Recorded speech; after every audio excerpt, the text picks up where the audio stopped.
చంద్రబాబు నాయుడు గారి నాయకత్వంలో AP cabinet సమావేశంలో ఎలాంటి అంశాలపైన చర్చిస్తూ ఉన్నారు? కేవలం జగన్మోహన్ రెడ్డి మీద బురద జల్లడానికి తప్పించి చెప్పుకోవడానికి ఇదిగో ప్రజల కోసం మేము ఇవి చేశాము అని చెప్పుకోవడానికి కూడా కేబినెట్ భేటీలో కీలకమైన అంశాలు ఉండడం లేదా?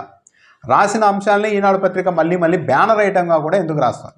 నిన్న కేబినెట్ భేటీలో డిప్యూటీ సీఎం పవన్ కళ్యాణ్ చేసిన ఒక ప్రతిపాదన మాత్రం ముఖ్యమంత్రి చంద్రబాబు నాయుడిని ఒక క్షణం పాటు ఉలిక్కి పడేలా చేసింది. అసలు చంద్రబాబు నాయుడు గారికి ఈ రాష్ట్రంలోని అన్ని ప్రాంతాల మీద ఒకే భావన ఉందా లేదా అన్నదానికి మరోసారి నిరూపించేందుకు కూడా నేను అవకాశం ఇచ్చింది. ఈనాడు పత్రికలో మళ్ళీ ఇదే బ్యానర్ ఐటమ్ ఏంటి? రుషికొండ ప్యాలెస్లో 100 కోట్ల వృధా, ఆ భవనాలపై వచ్చే నెలలో నిర్ణయం, పర్యాటకానికి ఇవ్వడానికి పనికిరాదు. ఇది కేబినెట్ భేటీలో చంద్రబాబు నాయుడు మంత్రులతో ఇష్టాగోష్ఠులు చర్చించారని ఏకంగా ఈనాడు పత్రిక బ్యానర్ ఐటమ్ రాసింది. కేబినెట్లో ప్రజలకు సంబంధించి ఏ నిర్ణయాలు తీసుకున్నారన్నది కాకుండా ఈ రుషికొండకు సంబంధించిన భవనాల మీదే, ఈ రుషికొండ భవనాల మీద కేబినెట్లో చర్చించడం అనేక సార్లు జరిగింది. బయట అనేక సార్లు రాశారు. ఇదే ఈనాడు పత్రికలో ఎన్నోసార్లు బ్యానర్ ఐటమ్ పెట్టి మరీ రాశారు. కానీ మళ్ళీ దీని మీద ఎందుకు రాశారు? నిన్న కేబినెట్ భేటీలో డిప్యూటీ సీఎం పవన్ కళ్యాణ్ గారు ఒక ప్రతిపాదన చేశారు. అదేంటంటే ఈ రుషికొండ భవనాలను ఏం చేయాలి అని మంత్రులతో చంద్రబాబు నాయుడు ఆరాధిస్తూ ఉంటే ఆ సమయంలోనే డిప్యూటీ సీఎం పవన్ కళ్యాణ్ గారు ఒక ప్రతిపాదన చేశారు. సుప్రీంకోర్టు బెంచ్ ఏర్పాటు చేస్తే బాగుంటుంది, కాబట్టి ఆ దిశగా మనం ప్రయత్నాలు చేస్తే బాగుంటుంది అన్నారు. సాధారణంగా ఒక ముఖ్యమంత్రి, ఒక డిప్యూటీ సీఎం ఇలాంటి ప్రతిపాదన తేయంగానే రాష్ట్రంలోని అన్ని ప్రాంతాల పట్ల సమన్యాయంతో సమదృష్టితో ఉన్న ముఖ్యమంత్రి అయితే ఏమంటారు? బాగుంటుంది, సుప్రీంకోర్టు బెంచ్ అన్నది అది సాధ్యమా కాదన్న తర్వాత సుప్రీంకోర్టు బెంచ్ని ఏర్పాటు చేసేందుకు ప్రతిపాదన పెడదామని పవన్ కళ్యాణ్ అనగానే చంద్రబాబు నాయుడు గారు ఒప్పుకొని ఉండాలి. ఎస్, మంచిది, సుప్రీంకోర్టు బెంచ్ వస్తే మనకి గర్వకారణం అవుతుంది, మీరు కూడా ప్రయత్నం చేయండి, మీకు మోడీ అమిత్ షా అంతా చాలా దగ్గర కాబట్టి మీరు కూడా ప్రయత్నాలు చేయండి, నా వైపు నుండి నేను ప్రయత్నాలు చేద్దాం, ఆ దిశగా ముందుకెళ్దాం అని చంద్రబాబు నాయుడు చెప్పి ఉండాలి. కానీ ఆయన ఏమన్నారు తెలుసా? సింపుల్గా విశాఖపట్నంలో సుప్రీంకోర్టు బెంచ్ అంటే సుప్రీంకోర్టు ఒప్పుకోదేమో, అదే రాష్ట్ర రాజధానిలో అయితే ఇస్తారేమో అంటూ మాట్లాడారు. అంటే చంద్రబాబు నాయుడు గారి దృష్టిలో ఏంటి?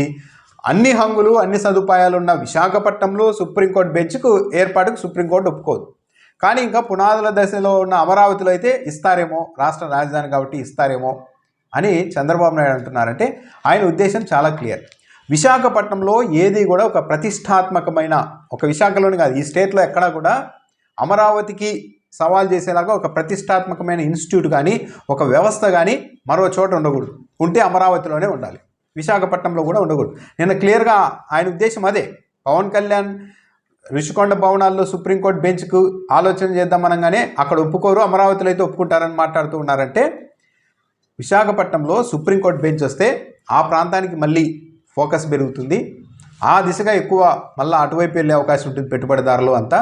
కాబట్టి విశాఖపట్నంలో ఎలాంటి ప్రతిష్టాత్మకమైన ఇది రాకూడదు, అదే అమరావతిలో వస్తే దాని ఆధారంగా ఈ అమరావతి ప్రాంతంలో మనం మళ్ళీ వాల్యూ పెంచుకోవచ్చు అన్నది ముఖ్యమంత్రి ఆలోచన. ముఖ్యమంత్రి గారికి అన్ని ప్రాంతాలు సమానము అన్న ఆలోచన ఉంటే నిన్న అంత వెంటనే పవన్ కళ్యాణ్ ప్రతిపాదనని ఖండించేలాగా బహుశా ఉలిక్కిపడినట్టుంటారు. పవన్ కళ్యాణ్ అనేది మళ్ళీ విశాఖపట్నంలో సుప్రీంకోర్టు బెంచ్ అంటున్నారు, అమరావతి ఏం కావాలి అని అనుకున్నారేమో, వెంటనే తోసిపుచ్చారు. సుప్రీంకోర్టు అయితే ఒప్పుకోదంట ఏది విశాఖపట్నంలో, అదే అమరావతిలో అయితే ఇస్తారేమో అని మాట్లాడుతున్నారు. దాంతోపాటు మంత్రి అచ్చెన్నాయుడు ఇంకో ప్రతిపాదన చేశారు ఈ భవనాలకు సంబంధించి. ఇది ఈ డెస్టినేషన్ వెడ్డింగులకు ఇస్తే బాగుంటుందేమో అని అచ్చెన్నాయుడు ప్రతిపాదిస్తే ఆర్థిక మంత్రి పయ్యావుల కేశవ్ ఎస్ అక్కడ ఖాళీ స్థలం ఉంది, అక్కడ మరికొన్ని గదులు కట్టి ఇలా డెస్టినేషన్ వెడ్డింగులకు ఇస్తే బాగుంటుంది అని చెప్పారు. అంటే జగన్మోహన్ రెడ్డి కట్టిన ఆ భవనాలన్నీ వీళ్ళు ఇంతకాలం ప్రచారం చేస్తున్నట్లు ఎందుకు పనికిరాని భవనాలు అయితే కాదు. పవన్ కళ్యాణ్ చెప్తున్నట్టు సుప్రీంకోర్టు బెంచ్ను ఏర్పాటు చేయగలిగే రేంజ్లో అక్కడ సదుపాయాలు ఉన్నాయి. లేదు డెస్టినేషన్ వెడ్డింగ్ అంటే ₹1,00,00,000 ఖర్చు చేసి ఎక్కడికెక్కడికి వెళ్ళి వివాహాలు చేసుకుంటూ ఉంటారు బాగా ధనవంతులు. అలాంటి వాళ్ళకి అక్కడ అవకాశం ఇచ్చేందుకు అవసరమైన రేంజ్లో అక్కడ ఏర్పాట్లు సదుపాయాలు ఆ వాతావరణం ఉంది అన్నది అచ్చెన్నాయుడు చెప్తున్నారు. ఆర్థిక మంత్రి కూడా కొన్ని భవనాలు కడితే అందుకు బాగుంటుంది, డెస్టినేషన్ వెడ్డింగ్లకు బాగా పనికి వస్తుందని చెప్తున్నారు.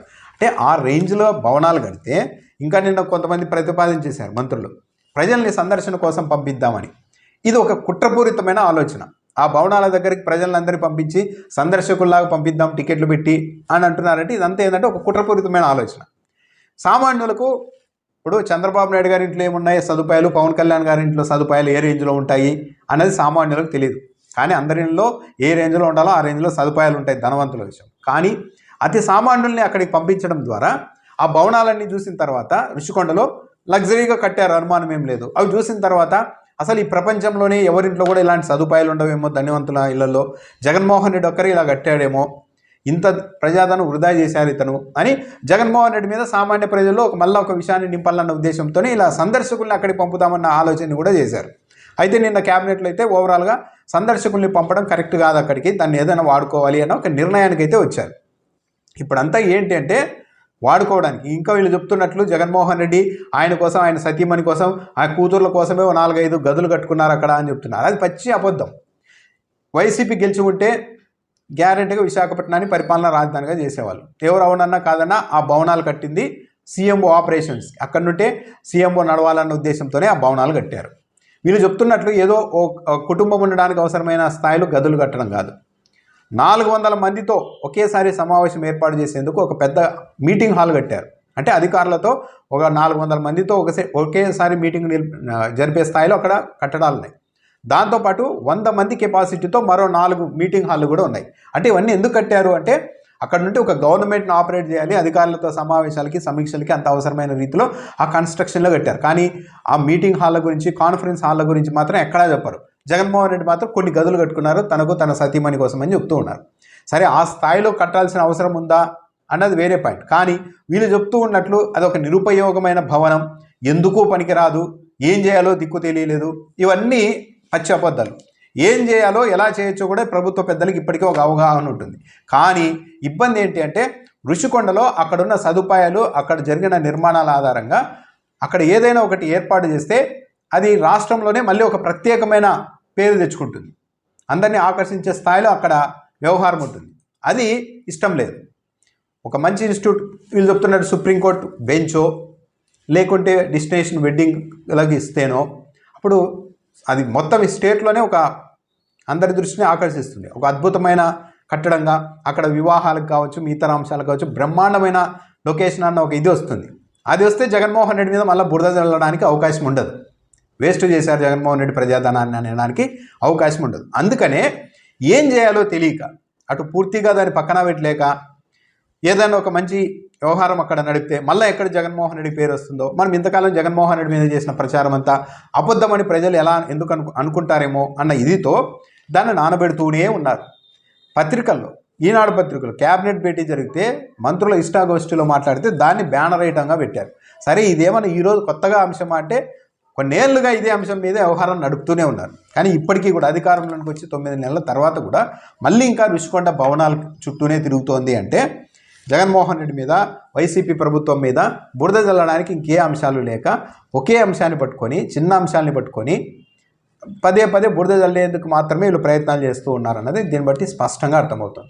ఋషికొండ భవనాల రేంజ్ అయితే సుప్రీంకోర్టు బెంచ్ ఏర్పాటు చేసే రేంజ్ అని పవన్ కళ్యాణ్ ధృవీకరించారు.